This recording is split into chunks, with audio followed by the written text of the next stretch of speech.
Hello and welcome back to our channel Psycho. एक बार फिर से आप सभी का स्वागत है। तो इस वीडियो में ये वीडियो स्टार्ट होगा आपके क्रैश कोर्स के वीडियो नंबर 13 से। ठीक है, ये वीडियो स्टार्ट होगा आपकी वीडियो नंबर 13 क्रैश कोर्स से, लेकिन ये आपको ले जाएगा पूरी जर्नी में, पूरी कंप्लीट यात्रा में, जो आपको काम आएगी। किस किस में आपको काम आएगी? यूजीसी नेट के अंदर आपको काम आएगी, गेट के एग्ज़ाम के अंदर आपको काम आएगी, पीजीटी साइकोलॉजी के अंदर आपको काम आएगी, यूपीएससी के अंदर, और भी जितने भी एग्ज़ाम हैं आपके साइकोलॉजी से संबंधित, उन सभी एग्ज़ाम्स में ये वीडियो आपके लिए एक प्रकार की मास्टर वीडियो होने वाली है। ठीक है, तो देखते हैं, ट्राई करेंगे इसको एक ही वीडियो में सम अप करने का, बट स्टिल अगर नहीं हो पाया तो इसके अगले पार्ट के लिए आपको थोड़ा सा वेट करना होगा।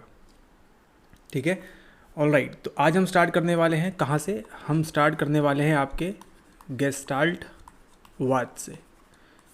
ठीक है, हम पढ़ने वाले हैं आज पूरी डिटेलिंग, स्टार्ट कैसे हुआ, क्या कैसे हुआ, किसके बारे में, गेस्टाल्ट के बारे में। उससे पहले जो स्क्रीन पे आप देख रहे हैं, ये जो जानवर आप देख रहे हैं, जिसे हम कहते हैं मंकी या फिर हम कह सकते हैं एक एप। ठीक है, इसका नाम क्या है? अगर आपको नाम मालूम है तो नीचे प्लीज़ कमेंट करिए। ठीक है, तो ये क्या चल रहा है यहाँ पे? यहाँ पे चल रहा है एक प्रयोग, एक एक्सपेरिमेंट चल रहा है यहाँ पे। ठीक है ना, एक्सपेरिमेंट चल रहा है यहाँ पे। और इसी एक्सपेरिमेंट के बाद हमको एक साइकोलॉजिस्ट, जिसका नाम आप देखेंगे अभी आगे, एक साइकोलॉजिस्ट ने हमको बताया कि इस एक्सपेरिमेंट करने के बाद हमको एक चीज़ जो सीखने को मिलती है, देखने को मिलती है, और अधिगम के अंदर हमारे आती है, उसका नाम क्या है? उसका नाम है इनसाइट लर्निंग। इनसाइट लर्निंग अर्थात आपका अंतर्दृष्टि अधिगम।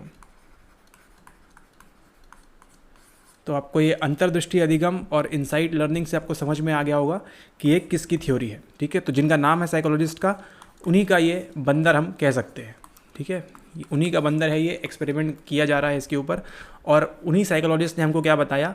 उन्होंने हमको बताया अंतर्दृष्टि अधिगम के बारे में, यानी कि इनसाइट लर्निंग के बारे में।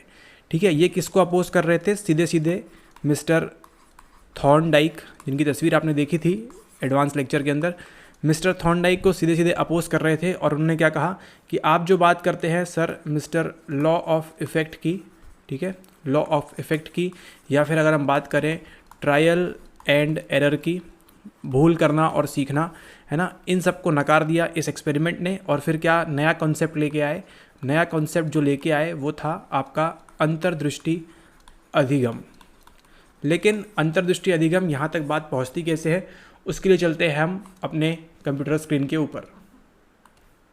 ओके, तो आप सभी को मालूम है हम पढ़ रहे हैं साइकोलॉजी, हमारा मनोविज्ञान। मनोविज्ञान के अंदर हमको देखने को मिलती हैं कई सारी ब्रांचेस, कह सकते हैं हम, या फिर हम कह सकते हैं शाखाएं। ठीक है, या फिर उनको कह सकते हैं हम स्कूल्स ऑफ थॉट। जो भी आपको सही लगता है, उपयुक्त लगता है, आपके समझने लायक, उस तरह से आप इसको समझ लीजिए। ठीक है, स्कूल्स ऑफ थॉट्स के अंदर हमने कहाँ से स्टार्टिंग की थी? हमने स्टार्टिंग की थी हमारे स्ट्रक्चरलिज्म से। ठीक है, फिर हमने क्या देखा था? उसके बाद हमने देखा था आपका अगला फंक्शनलिज्म।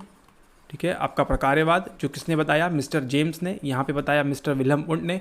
और स्ट्रक्चरलिज्म को अपोज करते हुए जो नई थ्योरी आती है, जो नया स्कूल आता है, वो क्या है? वही गेस्टाल्ट है। ठीक है, तो आपका जो संरचनावाद है, यहाँ पे संरचनावाद जो है वो किस पे फोकस कर रहा था? छोटे छोटे ऑब्जेक्ट्स के ऊपर। ठीक है, आपका जो साइकिल थी उसके छोटे छोटे पेडल, सीट, टायर, इन सब के ऊपर फोकस कर रहा था स्ट्रक्चरलिज्म। लेकिन वहीं पे जो गेस्टाल्ट आया, उसने क्या कर दिया? पूरी तरह से नकार दिया इन संरचनाओं को, इन छोटी छोटी संरचनाओं को। और उन्होंने क्या कहा कि हमको वस्तुओं को मानव किस प्रकार से देखता है? एज आ होल देखता है। ठीक है, एज आ पूर्ण रूपेण देखता है जो भी मनुष्य है वो वस्तुओं को। ठीक है, वो उनको मतलब नहीं है कि छोटे छोटे पार्ट्स हैं। ठीक है, ओके, तो यहाँ पे क्या दिख रहा है आपको? यहाँ पे आपको ध्यान से देखिए। ओके, तो इसको क्या कहेंगे आप? अगर ये कोई संरचनावादी कहता तो क्या कहता कि ये 1 2 3 4 5 6 7, 8, 9, 10, 11। यहाँ पे क्या कितने हैं, 11 बिंदु बने हुए हैं, ठीक है।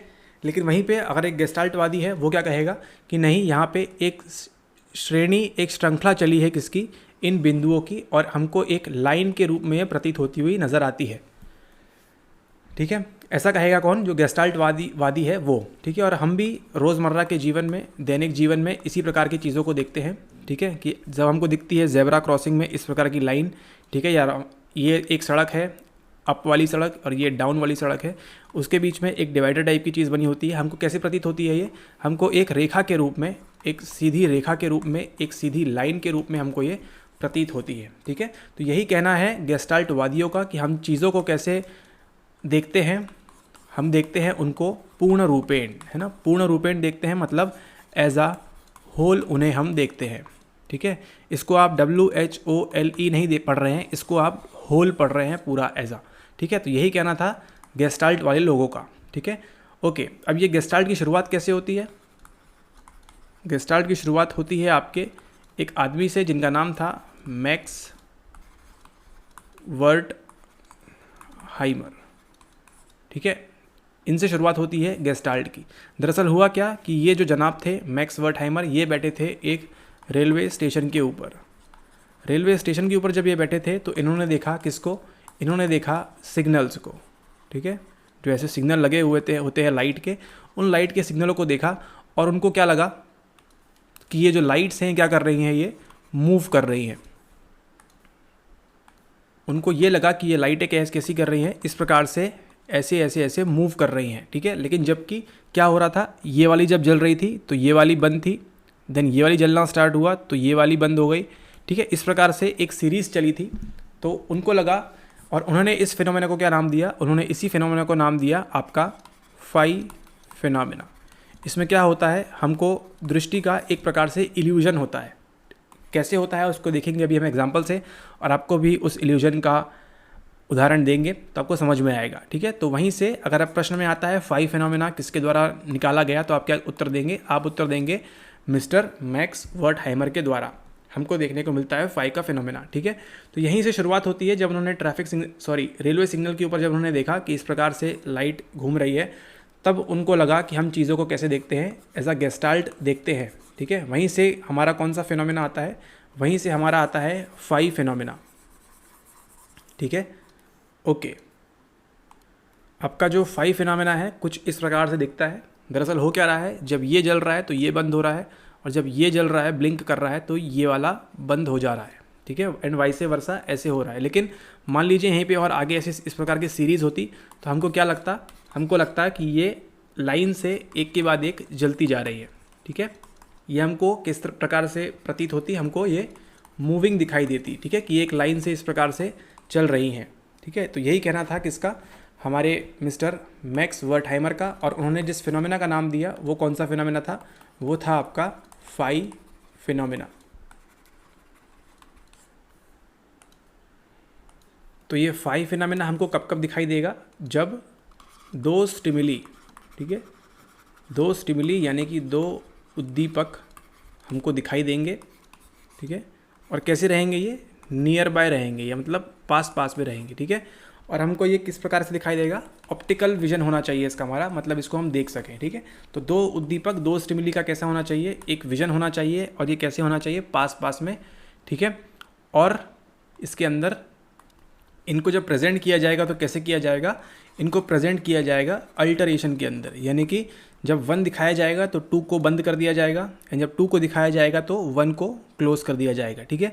और इनकी तीव्रता कैसी होगी, इनकी तीव्रता कैसी होगी, यानी कि इनकी फ्रीक्वेंसी कैसी होगी, वेरी हाई, ठीक है। तभी तो हमको ये मूव होते हुए या फिर एक दूसरे से ब्रिंक करते हुए हमको दिखाई देंगे, ठीक है।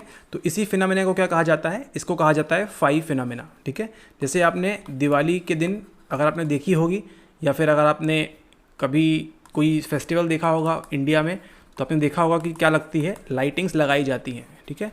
तो वो जो लाइटिंग्स हैं हमको कैसी लगती हैं, यहाँ पे मान लीजिए जल रही है पिंक वाली, यहाँ पे ब्लू वाली, यहाँ पे अगेन पिंक वाली, एंड देन यहाँ पे ग्रीन वाली, देन यहाँ पे ब्लू वाली, देन यहाँ पे आपकी ये कलर की, ठीक है। तो हमको क्या होता है, हमको ये मूविंग प्रतीत दिखाई देती है, ठीक है। अगर मान लीजिए आप इसके नीचे खड़े हैं और इसको जलाया और बुझाया जा रहा है तो हमको क्या लगता है कि ये एक पैटर्न में इस प्रकार से मूव कर रही हैं, ठीक है। लेकिन दरअसल में होता क्या है, यहाँ पे देखिए, जब वो इनको स्टार्ट करेंगे, ठीक है, जब वो इनको स्टार्ट करेंगे तो ये सारी बंद रहेंगी, ठीक है। नंबर 1 स्टेप, जब अब क्या होगा, ये वाली क्लोज हो जाएगी, ठीक है, ये वाली क्लोज हो गई। अब क्या करेंगे, वो जब इनको स्टार्ट करेंगे तो बाकी सारी ये वाली और ये वाली सब बंद हो जाएंगी। देन अगला क्या करेंगे, वो इनको स्टार्ट करेंगे एंड देन बाकी सब बंद हो जाएंगी, ठीक है। और ये सीरीज़ इस प्रकार से चलती रहेगी। तो हमको क्या लग रहा है कि पहले ये वाली ब्लिंक हुई, देन ये वाली, देन ये वाली, देन ये, देन ये, देन ये। इसका मतलब 1 2 3 4 5 6 क्या हो रहा है, ये जो लाइटिंग है क्या कर रही है, ये मूव कर रही है, ठीक है। क्योंकि ये क्या हो रहा है, बहुत जल्दी जल्दी हो रहा है, बहुत ही फास्ट हो रहा है, क्योंकि ये चाइनीज़ प्रोडक्ट है ना, इसलिए, ठीक है। ओके, तो ये बहुत ही जल्दी जल्दी हो रहा है, बहुत फास्ट हो रहा है। तो हमको क्या लगता है कि ये लाइट मूव कर रही है, ठीक है। क्योंकि हमारी नज़रें कैसी हैं, हमारी नज़रें थोड़ी सी गेस्टाल्ट वाली हैं। नज़रों का इसमें फ़र्क नहीं है, बट हाँ, क्योंकि हमारा क्या है, गेस्टाल्ट किसकी बात करता है, मेनली बात करता है आपके परसेप्शन की, यानी कि बात करता है आपके प्रत्यक्षण की, ठीक है। तो आज के बाद आप जहाँ कहीं भी इस प्रकार की लाइटिंग या झालर या लाइट जो भी आप देखेंगे तो आप समझ जाइए वहाँ पे किसका इस्तेमाल किया जा रहा है, आपके गेस्टाल्ट का इस्तेमाल किया जा रहा है, ठीक है। दरअसल जल रही है एक बार में एक ही, लेकिन आपको ये प्रतीत हो रहा है कि ये बार बार मूव कर रही हैं, ठीक है, एक के बाद एक मूव कर रही हैं, जबकि ऐसा नहीं हो रहा है, ठीक है। ओके, तो इसी प्रकार का एक फिनोमेना जो हमने पढ़ा अभी, वो कौन सा था, वो था आपका 5 फिनोमेना। 5 फिनोमेना के अंदर क्या होगा, 2 विजिबल स्टिमुली, है ना, दो प्रेक्षणीय उद्दीपक रहेंगे आपके, 2 प्रेक्षणीय उद्दीपक रहेंगे। और क्या करेंगे, उनकी फ्रीक्वेंसी बहुत हाई रहेगी, है ना, तीव्रता उनकी क्या रहेगी, बहुत ज़्यादा हाई फ्रीक्वेंसी के साथ एक के बाद एक दिखाया जाएगा। और हमको लगेगा कि ये क्या हो रहे हैं, जल रहे हैं, बुझ रहे हैं और ये मूव कर रहे हैं, या फिर जो भी इनकी प्रॉपर्टी होगी, जिस प्रकार से वो स्टिमुली दिखाई जा रही है उस प्रकार से हमको महसूस होगा कि वो कार्य कर रहा है। जबकि रियलिटी में क्या हो रहा है, एक जल रहा है तो दूसरा बंद हो रहा है, दूसरा जल रहा है तो पहला वाला बंद हो रहा है, ठीक है, सिंपल से। तो इसी को क्या कहा गया, इसी को कहा गया आपका 5 फिनोमेना, ठीक है। तो ये 5 फिनोमेना निकालने वाले कौन थे, चलिए ज़रा उनको देखते हैं। तो ये जो व्यक्ति आप देख रहे हैं, ये जो किताब पढ़ रहे हैं, हाथ में सिगरेट लिए हुए हैं और यहाँ लाइब्रेरी के पास खड़े हुए हैं, इनका नाम है मिस्टर मैक्स वर्टहाइमर। इन्हीं का नाम है मिस्टर मैक्स वर्टहाइमर। और इनका जन्म कब हुआ, इनका जन्म होता है 15 अप्रैल 1880 में, ठीक है। अब देखिए, प्रेक्षणीय बात यहाँ पे ये है, देखने योग्य बात ये है, यहाँ पे इनका जन्म हो रहा है 15 अप्रैल 1880 में, ठीक है। थोड़ा सा अगर आप फ्लैशबैक में जाएं तो संरचनावाद की स्टार्ट कब होती है, संरचनावाद आपका आता है 1879 में, ठीक है। मतलब 1 साल बाद ही इनका जन्म हो गया था, मिस्टर किसका, मैक्स वर्टहाइमर का, ठीक है।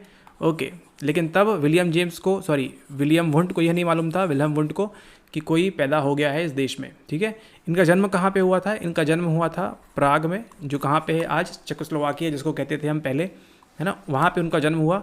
जो आप देख रहे हैं इनकी मूछें, इन्होंने ही बताया कौन सा फिनोमेना, इन्होंने बताया आपके गेस्टाल्ट की शुरुआत इन्होंने ही की ऑफिशियली, ठीक है। ऑफिशियली शुरुआत किसने की गेस्टाल्ट की, मिस्टर मैक्स वर्टहाइमर ने, है ना। और इन्होंने ही बताया किसके बारे में, इन्होंने बताया आपके 5 फिनोमेना के बारे में, ठीक है। कि और जो रेलवे सिग्नल के पास बैठे थे वो यही व्यक्ति थे, है ना, रेलवे सिग्नल के पास जो बैठे थे वो यही व्यक्ति थे। और उन्होंने तब देखा और बताया कि इस दुनिया में 5 फिनोमेना नाम की चीज़ भी होती है। चलिए, अब आपको इतना बता दिया है 5 फिनोमेना के बारे में, तो एक और चीज़ आप एड ऑन कर ही लीजिए अपने नोट्स में। एक और चीज़ होती है बीटा मूवमेंट, ठीक है। बीटा मूवमेंट क्या होती है, इसका जस्ट अपोजिट कैसे, 5 फिनोमेना में हमने क्या देखा था, 5 फिनोमेना के अंदर उसकी तीव्रता कैसी रहती है, उसकी जो फ्रीक्वेंसी कैसी रहती है, वो हाई रहती है ना, जल्दी जल्दी दिखाया जाता है। लेकिन वही अगर हम बेटा मूवमेंट की बात करें तो क्या होता है, उसके अंदर फ्रीक्वेंसी कैसी हो जाएगी, आपकी लो फ्रीक्वेंसी हो जाएगी, ठीक है। तो अगर आपने कभी नोकिया के मोबाइल में वो स्नेक वाला गेम खेला हो, तो वो जो स्नेक स्टार्टिंग में कम स्पीड से भागता है, वो क्या है, वो कहला जा सकता है आपका बीटा मूवमेंट, ठीक है। क्योंकि उसकी फ्रीक्वेंसी कैसी होती है, उसकी फ्रीक्वेंसी होती है लो, ठीक है। इस बात का आप ध्यान रखें, ठीक है। तो यही है मिस्टर आपके मैक्स वर्टहाइमर। इनका जन्म होता है 15 अप्रैल 1880 को। मतलब आपकी लेबोरेटरी स्टार्ट होती है लिप्जिग जर्मनी में 1879 में, ठीक उसी के एक साल बाद ये आ जाते हैं और देन किसको अपोज करना स्टार्ट करते हैं, उसी स्ट्रक्चरलिज्म को अपोज करना स्टार्ट करते हैं। ठीक है, क्योंकि देखिए अब समय काल बदला से 1879 से कहानी कहाँ पहुँच चुकी है, कहानी आपकी आ चुकी है 1910 में। ठीक है, 1910 के आसपास इन्होंने गेस्टाल्ट की शुरुआत कर दी थी, है ना, और बताया कि आप वो सब छोड़िए, मैं अब 80 और 20 और 30, मैं अब 30 साल का हो चुका हूँ, अब मैं स्टार्ट करूँगा गेस्टाल्ट। ठीक है, तो जो 1912 में उनका पेपर एक पब्लिश हुआ, उसी में उन्होंने बताया किसके बारे में, उन्होंने बताया आपके 5 फिनोमेना के बारे में। ठीक है, 1912 के आसपास। इसी के साथ साथ उन्होंने देखिए क्या क्या दे दिया अभी तक, उन्होंने गेस्टाल्ट तो दिया हमको, गेस्टाल्ट दिया हमको मिस्टर वर्टहाइमर ने, फिर हमको क्या दिया, हमको दिया 5 फिनोमेना के बारे में बताया। ठीक है, 5 फिनोमेना के बारे में हमको बताया। ठीक है, कि ये चीज़ होती है, आप लोग इस पर ध्यान दीजिए। साथ ही साथ इन्होंने और जो सब फील्ड थी, मतलब साइकोलॉजी को बढ़ाने के लिए इन्होंने भी योगदान दिया, है ना, किस किस फील्ड के अंदर, गेस्टाल्ट बताया नंबर 1, 5 फिनोमेना बताया नंबर 2, और इन्होंने किस पे ध्यान दिया, इन्होंने ध्यान दिया आपके सेंसेशन के ऊपर। ठीक है, सेंसेशन आप ऑलरेडी देख चुके हैं लास्ट लेक्चर में, यानी कि आपके संवेदीकरण के ऊपर भी इन्होंने बताया थोड़ा बहुत, है ना, हेल्प किया। देन आपको किसके अंदर बताया, आपको बताया परसेप्शन के बारे में। ये जो मेन है पूरा गेस्टाल्ट इसी के अराउंड रिवॉल्व करता है। ठीक है, आपके परसेप्शन के, यानी कि आपके प्रत्यक्षण के। 5 फिनोमेना, बेटा फिनोमेना, मतलब बेटा ये सब क्या है, ये सब आपका प्रत्यक्षण ही तो है कि आप चीज़ों को कैसे ऑब्जर्व करके उनको परसीव कर रहे हैं। ठीक है, और इन्होंने जो एक इम्पॉर्टेंट महत्वपूर्ण योगदान दिया वो किसके अंदर दिया, वो दिया आपकी एक्सपेरिमेंटल साइकोलॉजी को। एक्सपेरिमेंटल साइकोलॉजी को इन्होंने योगदान दिया, मतलब आपकी जो प्रयोगात्मक मनोविज्ञान होता है उसमें भी इन्होंने योगदान दिया। ठीक है, ओके। तो अब सवाल उठता है कि क्या इन्होंने अकेले किया, पूरा गेस्टाल्ट संभाला इन्होंने कोई अकेले? नहीं, इनके साथ 2 और व्यक्ति थे, उनके बारे में हम स्टडी करते हैं। ये जो स्क्रीन पे आप देख रहे हैं, इनका नाम है मिस्टर कर्ट कॉफका। ये भी एक जर्मन साइकोलॉजिस्ट थे और इनका जन्म होता है आपके 1886 में। ठीक है, मतलब ठीक 6 साल बाद किसके, मिस्टर वर्टहाइमर के 6 साल बाद इनका जन्म होता है कर्ट कॉफका का। और ये भी इनका योगदान किस में दिया, इन्होंने अपना गेस्टाल्ट साइकोलॉजी के अंदर इन्होंने योगदान दिया। इसी के साथ साथ इन्होंने डेवलपमेंटल साइकोलॉजी के बारे में बात की। ठीक है, डेवलपमेंटल साइकोलॉजी के बारे में इन्होंने बात की। ठीक है, और उन्होंने बताया कि किस प्रकार से चाइल्ड जो है, जो बच्चे हैं, किस प्रकार से अधिगम करते हैं, किस प्रकार से लर्निंग करते हैं। ठीक है, तो यहाँ पे ध्यान देने लायक बात यह है कि इन्होंने किस पे ध्यान दिया, केवल बच्चों के ऊपर ध्यान दिया, एंड देन उनकी डेवलपमेंट किस प्रकार से होता है। उन्होंने बताया कि सबसे हाई स्टेज तब होती है लर्निंग की जब बच्चे सीख जाते हैं क्या, लैंग्वेज। ठीक है, इस प्रकार से उन्होंने कहा, किसके, मिस्टर कर्ट कॉफका ने। ये उतने ज़्यादा इम्पोर्टेंट नहीं है अभी के लिए हमारे लिए, लेकिन हाँ इन्होंने ही क्या बताया, इन्होंने मतलब तीनों लोगों ने मिलकर क्या बताया हमको, गेस्टाल्टवादियों ने हमको बताया प्रिंसिपल्स, है ना, कई सारे प्रिंसिपल्स बताए। कौन सा, हमको बताया निरंतरता का नियम। ठीक है, निरंतरता का नियम बताया हमको।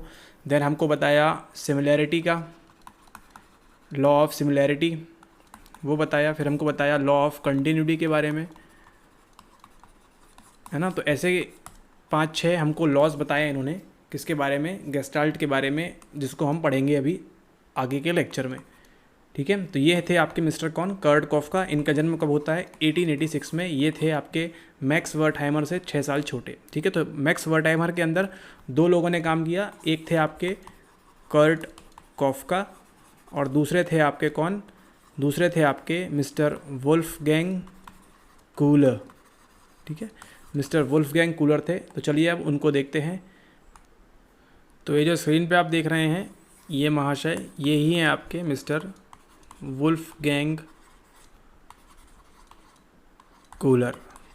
ठीक है, तो आप समझ गए गेस्टाल्ट का निर्माण किस प्रकार से हुआ, 3 लोगों के द्वारा हुआ। मिस्टर मैक्स वर्टहाइमर सबसे ऊपर, उनके नीचे 2 लोग, कौन कौन से, कर्ट कॉफका और आपके वुल्फगैंग कूलर।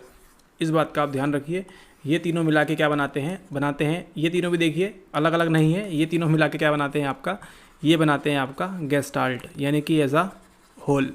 ठीक है, तो इन्होंने एक पुस्तक लिखी जिसका नाम था यहाँ पे आपका द मेंटालिटी ऑफ एप्स। लगभग 1916-1917 के आसपास ये इन्होंने पुस्तक लिखी। 1917 के आसपास ये पुस्तक लिखी, द मेंटालिटी ऑफ एप्स। मतलब आपने जो थोड़ी देर पहले उस बंदर का चित्र देखा है ना, वो क्या था? वही था आपका कोहलर्स का एक्सपेरिमेंट, जिसको आप पढ़ते हैं अपने मनोविज्ञान के अंदर। ठीक है, उसी को क्या कहते हैं हम? उसी को हम कहते हैं आपकी इनसाइट लर्निंग। तो यहाँ पे जो मिस्टर वुल्फगैंग कोहलर हैं, इनका पूरा ध्यान किसके ऊपर था?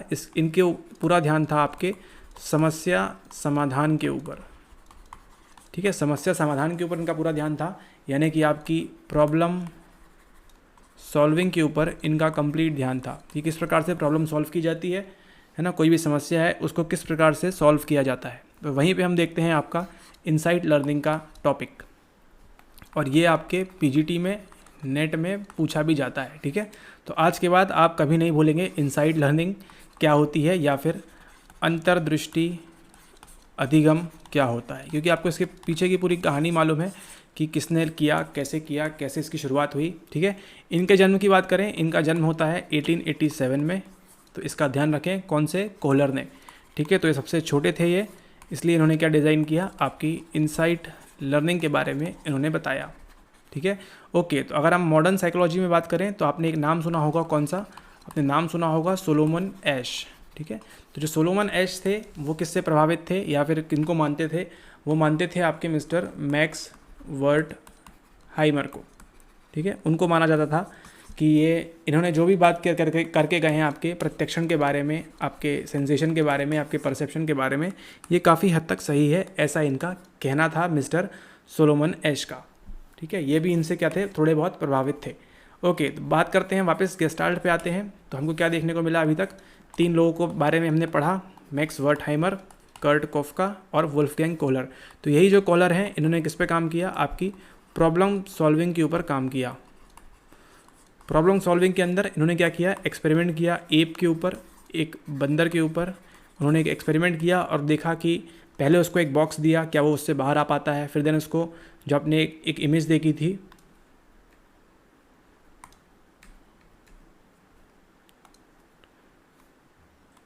ये वाली इमेज, कि क्या वो स्टिक की मदद से चीज़ को निकाल पा रहा है या नहीं। तो यही एक्सपेरिमेंट किया गया था मिस्टर कोहलर के द्वारा। ठीक है, तो हम कह सकते हैं कोहलर का बंदर। इस प्रकार से आपको याद रहेगा, जैसे ही बंदर आएगा आपको इसका नाम याद आ जाना चाहिए। क्या नाम था इसका? इसका नाम था आपको सुल्तान। और सुल्तान ने हमको क्या बताया? हमको बताया अंतर्दृष्टि अधिगम के बारे में। ठीक है, तो मिस्टर कोहलर जो थे, अब क्या हुआ देखिए, वो जो किसके अगेंस्ट चले गए? अब यहाँ पे वो चले गए अगेंस्ट बिहेवियरिज्म के अगेंस्ट चले गए। बिहेवियरिज्म क्या होता है? आपका व्यवहारवाद। व्यवहारवाद के अगेंस्ट चले गए। किस प्रकार से? व्यवहारवाद की बात करें तो हम कौन पढ़ते हैं? J.B. वॉटसन, है ना, I.V. पावलोव, इनको हम पढ़ते हैं। और किनको पढ़ते हैं? हम पढ़ते हैं स्किनर को, है ना। स्किनर बॉक्स में क्या देखा था हमने? स्किनर बॉक्स के अंदर क्या होता है? होता है हमारी ऑपरेंट कंडीशनिंग होती है स्किनर बॉक्स के अंदर। यानी जैसे जैसे वो जो जानवर है वो ऑपरेट करेगा, उसकी कंडीशनिंग होती जाएगी, उसकी लर्निंग, उसका अधिगम होता जाएगा। ठीक है, बट यहाँ पे अगर आप हमारे नेट के कोर्स का पार्ट हैं, है ना, तो आपको मालूम होगा कि स्किनर ने, मिस्टर जो B.F. स्किनर थे, उन्होंने किससे सीखा? आपके जो मिस्टर B.F. स्किनर हैं, उन्होंने किससे सीखा था ये कॉन्सेप्ट, या किसके द्वारा इन्होंने अडॉप्ट किया या इसको इम्प्रोवाइज़ किया? उन्होंने इम्प्रोवाइज़ किया थॉर्नडाइक से, है ना। थॉर्नडाइक का हम पढ़ते हैं कौन सा? Law of effect. Law of effect के अंदर बताया गया था कि हम कौन सी मेथड का इस्तेमाल करते हैं? ट्रायल एंड एरर का इस्तेमाल हम करते हैं। हम गलती होगी उसको सीखेंगे हम, एंड देन इसके बाद हम फटाफट से उस चीज़ को कर लेंगे। लेकिन इसी चीज़ को कम्प्लीटली नकार दिया। समय के साथ बदलाव बहुत ज़रूरी है। ठीक है, इसी प्रकार से आपको अपनी पढ़ाई में भी बदलाव करना है। ओके, तो उन्होंने क्या बताया कि T&E की जो मेथड है, इससे प्रॉब्लम सॉल्विंग नहीं होती। मेन चीज़ क्या है? मेन चीज़ है आपकी इनसाइट लर्निंग, यानी कि आपका कौन सा अधिगम? आपका अंतर्दृष्टि का अधिगम। ठीक है, ये कहना था किसका? मिस्टर वुल्फगैंग कोहलर का। कोहलर कौन? जिन्होंने एक्सपेरिमेंट किया बंदर वाला, गेस्टाल्ट साइकोलॉजिस्ट। ठीक है। तो यहाँ पे लड़ाई चलती रहेगी किसके किसके बीच, आपके ई थॉर्नडाइक के बीच में एंड आपके वुल्फगैंग कोहलर जो कहाँ से थे, जर्मनी से, और ये थे आपके अमेरिका से थे। ठीक है, तो अमेरिका जर्मनी